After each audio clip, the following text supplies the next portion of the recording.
Salut à tous, c'est Clément Maraîcher du Nord et ravi de vous retrouver pour cette nouvelle vidéo. Cette semaine, on va parler bâchage des tunnels fraisiers.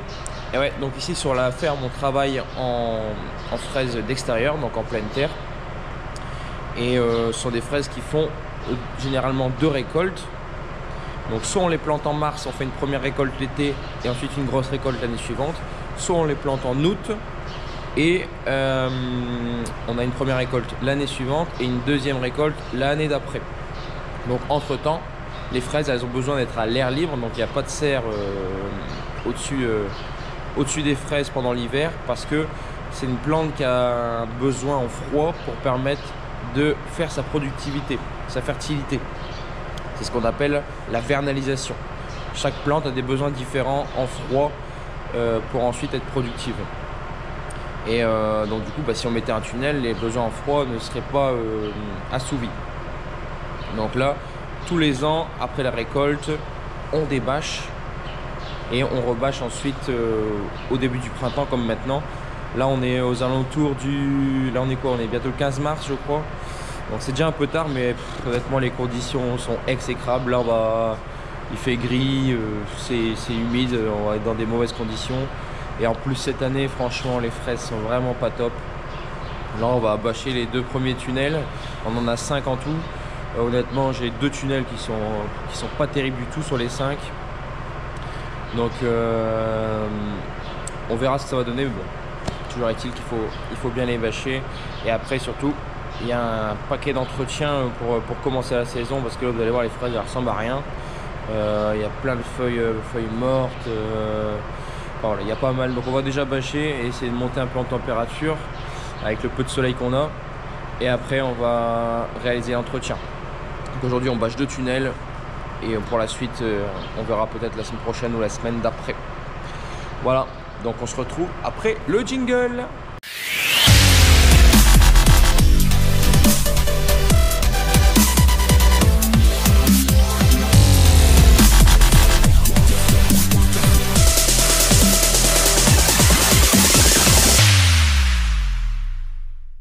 On se retrouve près des palox qui contiennent les bâches des tunnels fraisiers. Donc, tous les ans on les stocke en palox. On met quasiment 2 serres de 90 mètres dans un seul palox. Donc du coup par contre j'ai pas été très malin l'année dernière. Parce que quand on a rangé la bâche, j'ai noté la longueur des bâches ici. Dans l'ordre de remplissage des palox. Sauf que j'ai pas mis à quelle serre ça correspondait. Donc du coup je vais aller mesurer là-bas où on doit bâcher ce matin pour savoir quel palox correspond à quelle serre. Donc nous voilà ici sur le tunnel fraisier. Donc là j'ai 2 tunnels qui font environ 90, 85, 90 mètres. Donc ils sont séparés à chaque fois en 2. Il y a 2 bâches pour un tunnel.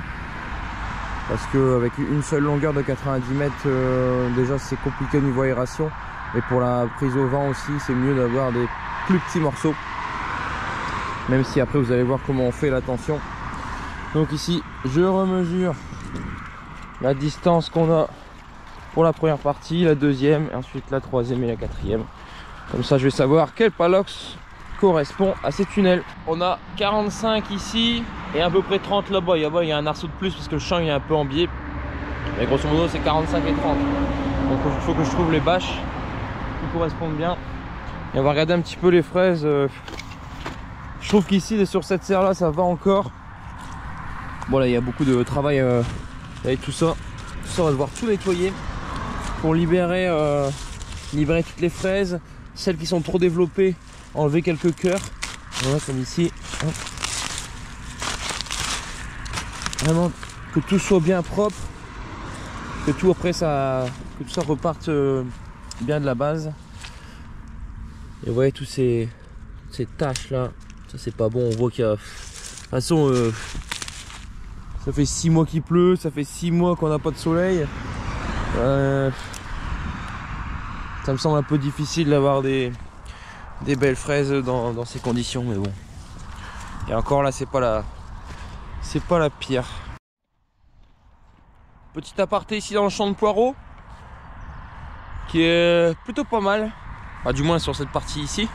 En fait, je sais pas si vous voyez au bout, là-bas tout au fond, on a arraché à la main. Parce que déjà la machine ne passait pas, et surtout on a eu un problème de... il y a eu un peu d'eau stagnante là-bas, ce qui fait qu'on a eu une arrivée assez fulgurante du mildiou. Donc avant que ça se propage, on a d'abord tout arraché dans le fond à la main, le maximum qu'on pouvait, même si les poireaux n'étaient pas fort développés, mais bon, de toute façon c'était ça ou rien. Et comme ça maintenant tout le reste là il est super beau, et dès que ça ira à peu près, parce que là le temps franchement ça ne veut pas, même quand ils annonçaient du sec là, il pleut quand même. D'ailleurs je sais pas si vous connaissez je sais pas quelle météo vous utilisez, ou si vous avez une météo miracle, mais là je sais que par habitude on aime bien regarder météo ciel parce qu'il donne la météo qu'on veut. Mais c'est terrible, ils nous annoncent pas d'eau, même au moment où il pleut ils disent qu'il pleut pas. Alors franchement c'est la déprime totale. Vous voyez pas ce gris là? Sérieux, ouais, c'est film d'horreur depuis 6 mois quoi. Bon, maintenant faut trouver quel palox correspond à mes mesures, et apparemment on serait sur celui-là. On avait mis une grande, 45 j'ai dit, donc le 46 impeccable, 30, 32, 30, 30, ou 29 quoi, et 45. Donc c'est celui-là. Là-bas ça commence à 50, c'est pas ça.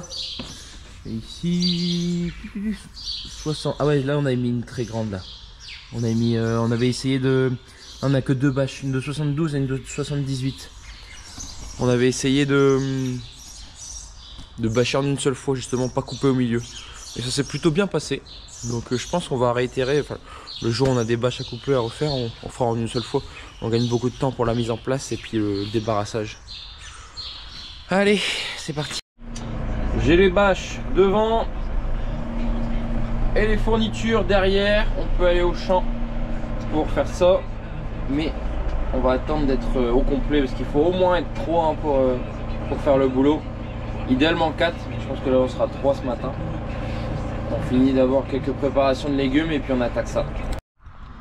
Donc ici, première étape, on va dérouler une bâche sur la longueur et après on la positionnera ensemble.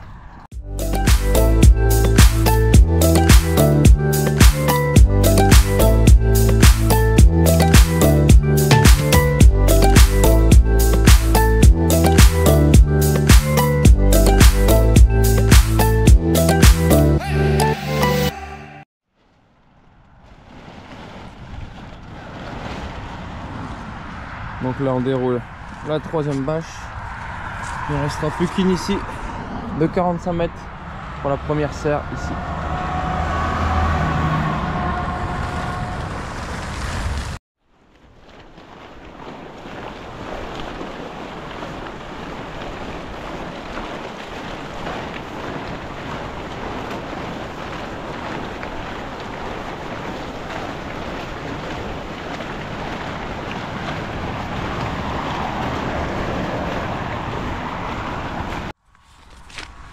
En fait on va toujours commencer ici à clipser sur les milieux juste, et si la bâche elle est trop grande on fera un pli.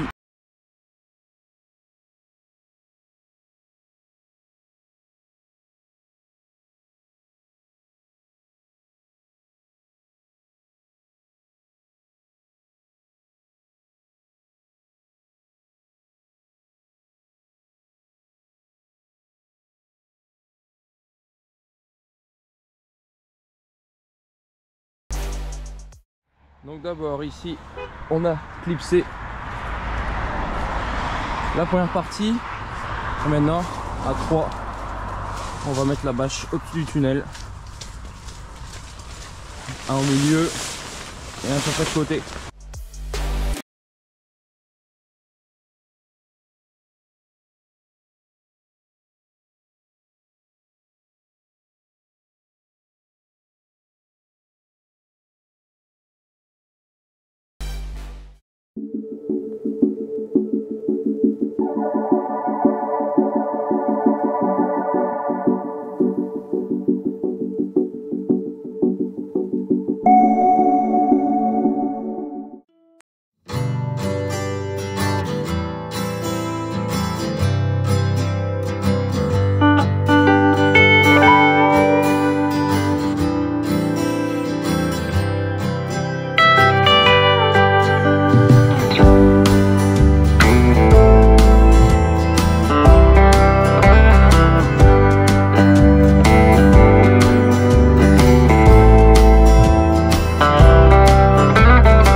les cordes qui permettent de serrer tout l'ensemble.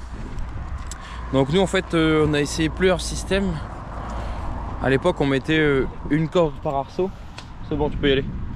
On mettait une corde par arceau, et donc à chaque fois on devait faire un nœud. Et il s'est avéré que c'était pas du tout la bonne solution. On a eu souvent des bâches qui se sont envolées avec le vent. Et là on a trouvé une technique qui est vraiment bien. C'est qu'en fait on met juste deux cordes.